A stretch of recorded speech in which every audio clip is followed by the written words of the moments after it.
So today our topic of discussion is a headache. That is a very high yield topic. So the headache is divided into the two types, primary headache and the secondary headache. So the primary headache is a disorder of headache itself, while the secondary headache is due to underlying condition. It may be due to the medication, meningitis, subarachnoid hemorrhage, hydrocephalus, neoplasia, giant cell arteritis, right? So these are the underlying pathology may cause headache, while the primary headache disorders are the disorder of headache itself. So the primary headaches mainly divided into the tension headache, migraine headache, and cluster. So which of the following is the most common? Which is a tension headache? So the tension headache is the most common. It is the most common, right? So it is a typically it's a band, steady band light. So look at the picture. It's typically steady band light, right? So what about the Yes. duration of the tension headache? It's typically more than 30 minutes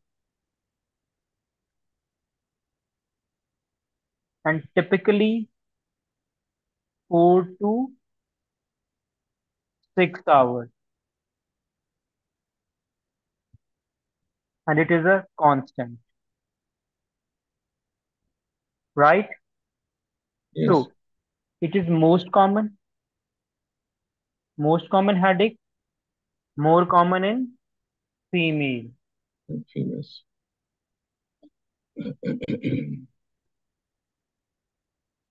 more common in female, right? Yes. Okay, so what will be the treatment of the tension headache? So the RX or tension headache treatment. The We tension can use headache like treatment, amitriptyline, sorry, if like amitriptyline. acute case and prophylaxis, right? So acute we use NSAID and acetaminophen. NSAID and acetaminophen. Yes.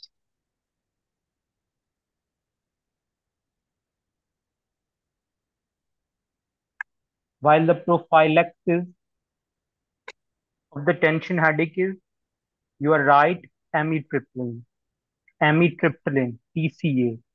So the TCA, which is amitriptyline and behavioral therapy. So the if the acute case, then the treatment is NSAID and acetaminophen. Okay, the next headache is a migraine. So migraine is typically unilateral. So this is a unilateral, right? So it is a pulsating pain. So migraine is pulsating pain, pulsating pain with nausea, photophobia or phenophobia. The photophobia is a fear of light. Phenophobia, fear of white, right?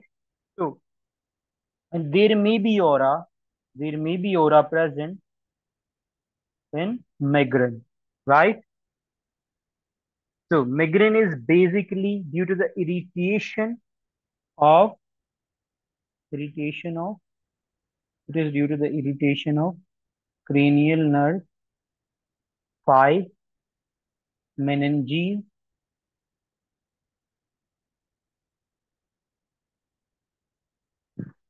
blood vessel. So, thing, the high yield thing is substance P, substance P, and calcitonin gene related peptides. So these two peptides are high yield one, right? So substance P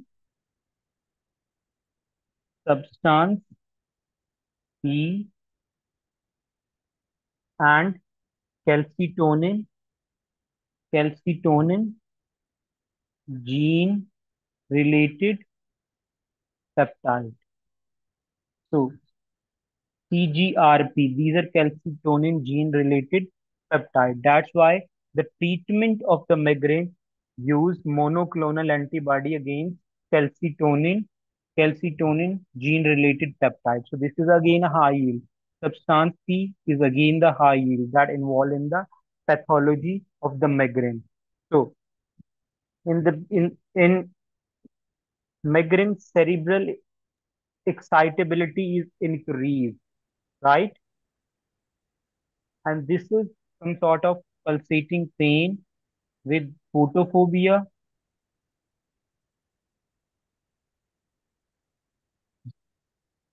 and phonophobia.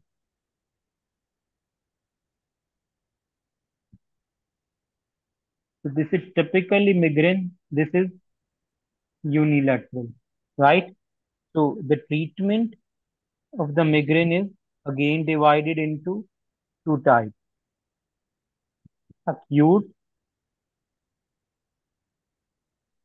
and prophylaxis.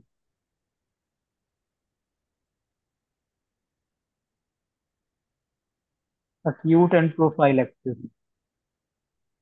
So acute case, the drugs are NSAID,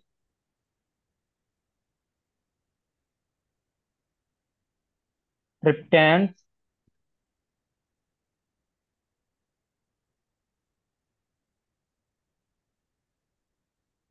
dihydroergotamine, dihydroergotamine, and antiemetics.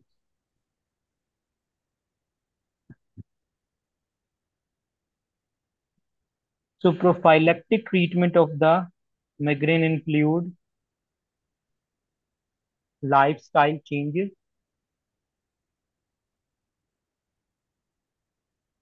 So the migraine sometimes triggered by the certain food, certain smell, certain light, like chocolate, these kind lack of sleep, these kind of things may aggravate and trigger the migraine.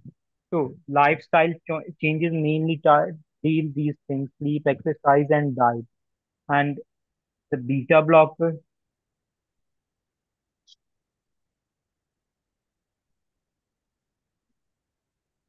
amitriptyline, um, toporamide, valproate, and the most high yield is botulinum. So botulinum is derived from the microorganism toxin and anti-CGRP, calcitonin gene related peptide. So these two things are most high yield in the treatment of the migraine: botulinum, anti-CGRP. Right? So they sometimes ask about the botulinum, what it will do, the botulinum, what is the mechanism of the botulinum, can anybody tell? And from which organism is it isolated? Botulinum toxin. So this is again high yield botulinum toxin. So it is derived from Clostridium botulinum, which is a gram-negative bacteria. So high yield one, right? So this toxin may are used in for other cosmetic problems as well. Oh, okay. So what will be the duration of the migraine? What will be the duration of the migraine? Can anybody tell? Duration of the migraine is usually, You said like 1 day? uh, yes, it 1 day, right? Usually 4 to 72 hours, and typically 1 day. You are right. Now, I just a point of interjection. When you were talking about the botulinum, did I hear you say that the Clostridium botulinum is a gram negative. I thought Clostridium are gram positive. It's Clostridium. Uh, it's a gram Yes, Clostridium. Clostridium is it gram has. positive. A gram Yes. positive. So Okay. Because in the okay. if somebody is listening to the recording, they're going to hear that. Yes, sorry, It. I sorry for mistake. Sorry. Yes, it's my. Okay. You're right. Absolutely right. Okay. Okay. So the bacteria, their identification for the botulinum toxin is very important, and their mechanism is again very important. In case of the migraine, sometimes they give you the vignette of the migraine, and they want to know about the mechanism of the botulinum toxin, and sometimes they wanted to know about the which microorganism is drive. You have to identify the test and things, the characteristic of that microorganism that drive from that give the this botulinum toxin. So thank you for the correcting. Okay. That's Okay. fine. 4 to 72 hours one day. It's a pulsatile in nature, right? Aura is present, nausea, and it's a disabling type headache, right? So next is cluster. So the cluster headache. So cluster headache is typically this periorbital pain. So it is a typically periorbital, right? And its duration is usually 15 minutes to 3 hours, and it's repetitive periorbital pain. Repetitive periorbital pain, right? Okay, the most high yield thing related to the cluster headache is autonomic symptoms. So, autonomic symptoms. What will be these autonomic symptoms are? Lacrimation, rhinorrhea, lacrimation,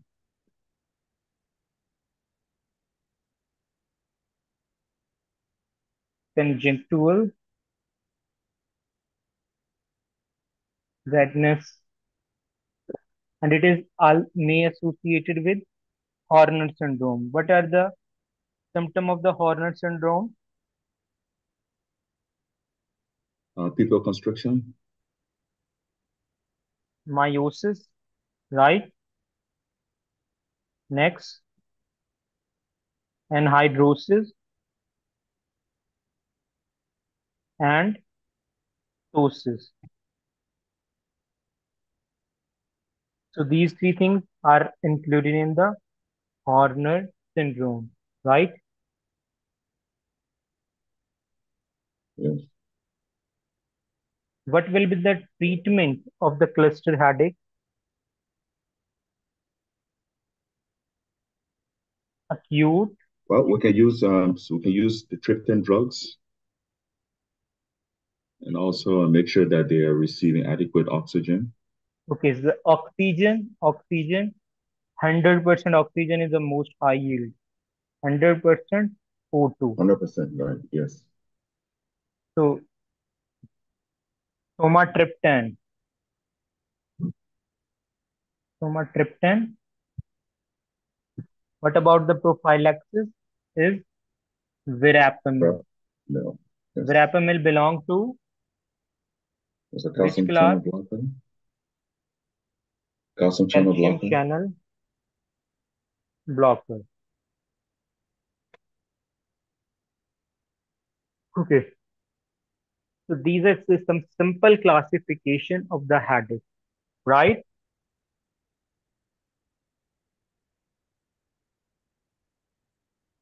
Okay. So, so look at this picture. I'm highlighting this picture. So this is cranial nerve V3 and V2, right? So this is The typical area of the pain of which neuralgia? Trigeminal neuralgia.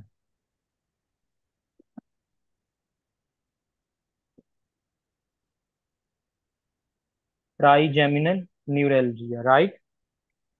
Yes. So it's again trigeminal neuralgia. It's a unilateral.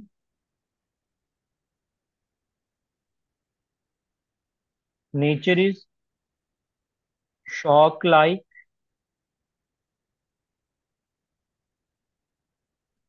or shooting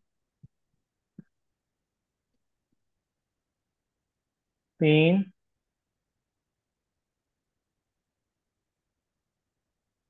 in the distribution of the cranial nerve, mainly V2 and V3. So this picture, right. So it is triggered by trigeminal neuralgia, is triggered by achieving, talking, right, and touching the area of cranial nerve, trigeminal nerve 5, V2 and V3, right? So the episode is last for seconds to minutes. Okay. So what is the drug of choice for trigeminal neuralgia? Drug of choice is most high yield is carbamazepine. Um, yes.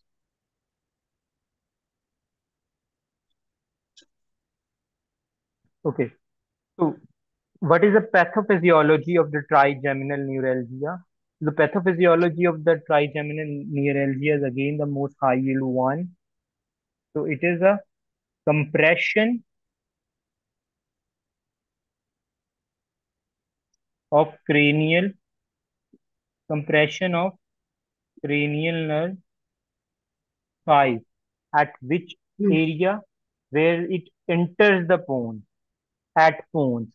So pons. So this is the most high yield compression at pons. So noted the word pons, right? So and it most commonly this compression is most commonly due to abnormal vascular loop. Abnormal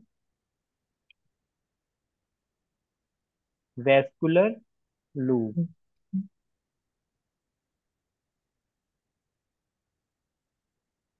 right?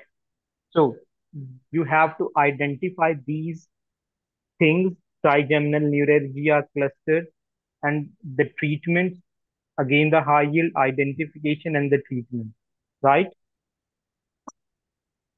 So let's moving Yes. toward the clinical vignette.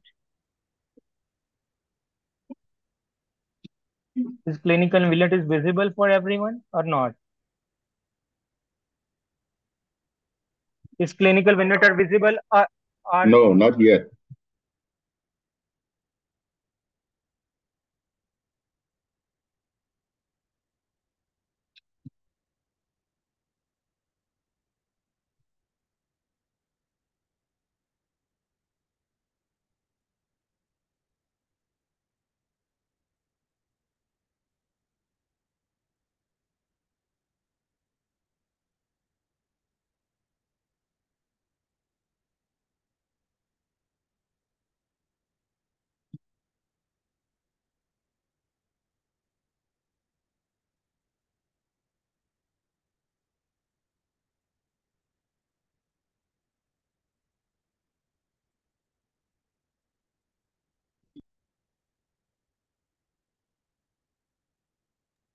what about the vignette are visible or not? Yes. Okay. Can anybody read from the vignette? A 35-year-old man present to the emergency department with a complaint of the severe stabbing pain. Can somebody read this? Okay. So we have a 35-year-old man who presents to the emergency department with complaints of severe stabbing pain around his right eye. He describes the pain as excruciating and notes that it has been occurring daily for about 2 weeks, usually at night. Each episode lasts about 45 minutes. During these attacks, he experiences tearing and redness of the affected eye, along with running nose. He denies nausea, vomiting, or photophobia. The patient mentioned that the pain is so intense that he often paces the room. He has a history of similar episodes occurring in clusters every 4 months, with periods of complete remission in between. Alcohol consumption seems to trigger these episodes. On examination, the patient is uncomfortable and restless. His right eye appears red and watery with ptosis and miosis noted. There is no evidence of neurological deficit. Okay. So, So what will be your diagnosis? yeah, so this will be cluster headache. Okay, so it is a Um, cluster headache. So what will be the treatment? yeah, so we can give him sumatriptan and make sure that he's also receiving 100% oxygen. Okay, so they love to ask 100% oxygen, right? Yes. This is most high yield. How you identify this? So the location. So location is Yes. peri-orbital, There, right? yes. So Yes. autonomic symptoms are present or not? They are present, right? The Yeah. autonomic symptom Yes. is also present. So redness, Yes. these kind of the things are present. Yes. What about Horner syndrome? Wait. Say that again, please. Your phone went Horner out. syndrome. So the Horner Yes. On. syndrome, they give right the ptosis, meiosis, right? So these kind Yes. of things highlighting that the patient suffer from Horner. So they give you the picture that is similar to the Horner, and the most likely the diagnosis is a cluster headache, and the treatment will be the 100% oxygen. Okay, so how will you prevent this? How will you prevent the further episode of this headache? Can anybody tell? This is again high. How will you prevent the further episode of this headache? Yes. So the patient can be placed on verapamil. Verapamil. Absolutely right. So the acute is 100% oxygen or somatropin. Triptan is also the good option, right? The most high yield is 100% oxygen, but the prophylaxis will be Verapamil. verapamil. So that kind of the stuff USMLE love to ask, right? Yes. Okay, 2 minutes, please. Okay. Can anybody read the winner two?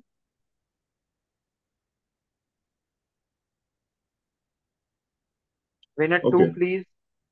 Okay. Sure. A 34-year-old female accountant presents to her primary care physician with complaints of recurrent headache for the past 6 months. She describes the headaches as a dull, constant pressure, primarily affecting both sides of her head, particularly in the temporal and occipital regions. The patient likens the sensation to a tight band around her head. These headaches typically develop towards the end of the day and are accompanied by mild neck and shoulder stiffness. She denies any nausea, vomiting, or visual disturbances, and the headache does not worsen with physical activity. She reports feeling more stressed at work lately, with increased workloads and tight deadlines. On physical examination, there are no focal neurological deficits, but there is tenderness in the trapezius and neck muscles. The patient's vital signs are within normal limits, and her medical history is unremarkable. Okay? Excuse me. So, in looking at the question here, the the patient provided some specific information, such as the sensation is like a tight band around her head. The Okay. location. She, So the location and nature. Is this bilateral? well, yes, around her head, so bilateral. So it's a bilateral. So it is associated with stress. So migraine is also associated with stress. This is also associated with stress, right? So bilateral, but migraine is a unilateral. So nature is band-like.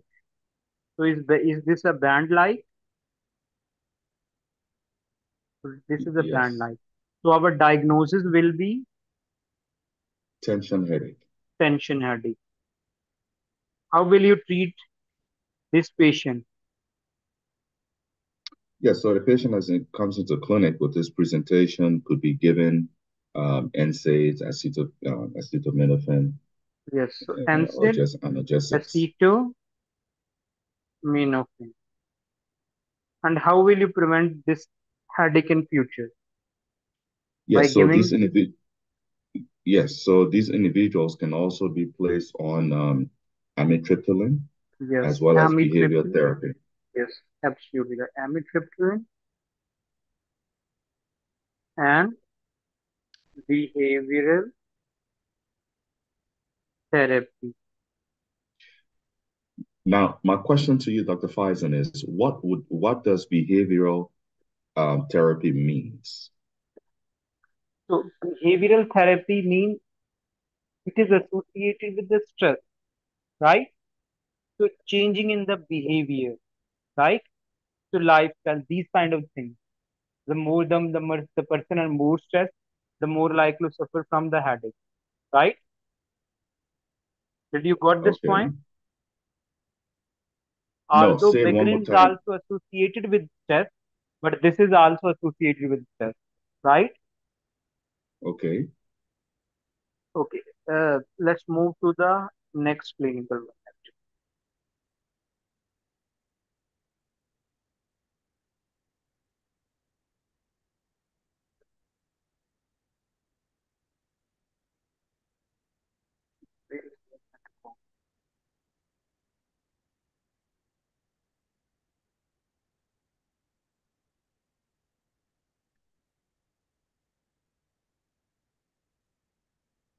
Okay, can you read this again, please? Can Okay. you read this again, please? Sure. Minute So three. yes, I'm about to read it. A 30-year-old woman presents to the clinic with a 5-year history of recurrent headaches. She describes the pain as a throbbing sensation located primarily on the left side of her face.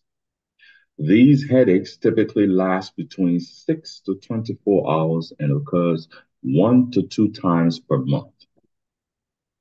Prior to the onset of the headache, she often experiences flashing lights and zigzag lines in her vision, lasting about 15 minutes. During the headache episodes, she feels nauseous and prefers to stay in a dark, quiet room due to intolerance to bright lights and loud noises. The patient mentions that her headaches are sometimes triggered by lack of sleep, stress, and consumption of red wine. She reports that her mother also suffered from similar headaches. The patient usually takes over the counter pain medications, which provide partial relief. However, she finds the attacks debilitating often causing her to miss work. On physical examination, she is well appearing and in no acute distress. Neurological examination is normal with no focal deficits. Okay, so basically, when you go look at the vignette, you have a localized um, headache, so to speak, which is in on the left side, um, and then also is throbbing, and it lasts for about 15 minutes, at which point in time the patient experiences an aura, which basically has to do with the flashing lights. Okay, And then, oh, yeah, so this vignette show about the pain is unilateral, aura is present, right? yes, Associated with red wine, stress, yes, and sleep, right? So the yes, photophobia is also present. yes. Patient And preferred to live in the dark room. Phonophobia is also present, right? So yes, what will be the treatment? yes. So this patient presents with migraine, and acutely, we can use triptans. We can also give NSAIDs. Okay, We can so how also will you use prevent? How will you prevent the further episode in the future? yeah. So we can look at lifestyle modifications. Absolutely, like lifestyle Ye- modification. Yes. Yes. Okay. And then we can go into the pharmacology where we can put them on like beta blocker, amitriptyline, valproate. Okay. So the most high yield is botulinum toxin, right? So Yes. botulinum toxin and anti CGRP, calcitonin gene related peptide. These two are most high yield for the prophylaxis point of view of the migraine, right? Right. So identification of this type of the migraine and giving the prophylactic botulinum, where from it is isolated, and what is the mechanism of this?